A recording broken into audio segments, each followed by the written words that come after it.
سی اس تو بعد جیڑی ساری بوڑانہ قوم ہے یعنی کہ اپنا بوڑانے والے ایریا کنٹرول شہر ملک محمد خان تو پہلے جمع آکھیا ہوا تھانے نورپور دے وچ انہاں دے دور دے وچ تھانےدار اتھے آئے نہیں 302 بھی ہوئے لڑائیاں جھگڑے بھی ہوئے جو شریف علی پیر آدھے پہلے اس آکھیا جی کیوں میں تے سفر کر کے آیا نمبردار ہے جیدی باندھ تے نشان ہوئے نا سجے پو بلوچ کھارے اے بوڑانہ برادری یونین کونسل سادی والد صاحب میرے یونین کونسل دے چیئرمین بھی رہے بی اے تو بعد میں سیاست دے ٹچ ہو مطلب سن 98 کو تمہاری سیاست 2005 دے وچ میں پھر یونین کونسل کھائے کور دے ناظم مقرر ہو کے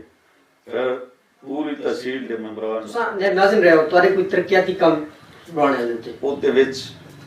صرف میں نے اللہ سیول ہاسپٹل جگہ میں خود ریس الحمدللہ بوڑانے والے دی 80% پہلے ساتھ جو کہ ملک محمد خان بوڑانہ وہ بھی سیاست دی جان اس تو بعد تمہارے والد صاحب اللہ تعالیٰ نے جنت ملک بختیار صاحب وہ بھی سیاست دی جان اس تو بعد تسیں بھی ماشاءاللہ سیاست دی اس تو بعد ظاہر جی ایک بدے دی کوئی سٹیج ختم ہو گئی تھا تو بعد تمہارا امیدوار کون سا جیڑا ہو رہا ہے ٹینڈر دے مطابق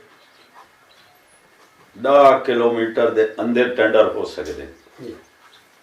بوڑانے والا تحصیل نورپور تو 26 کلومیٹر ہے لہذا یہ چٹھی بوڑانے والے تے لاگو ہی نہیں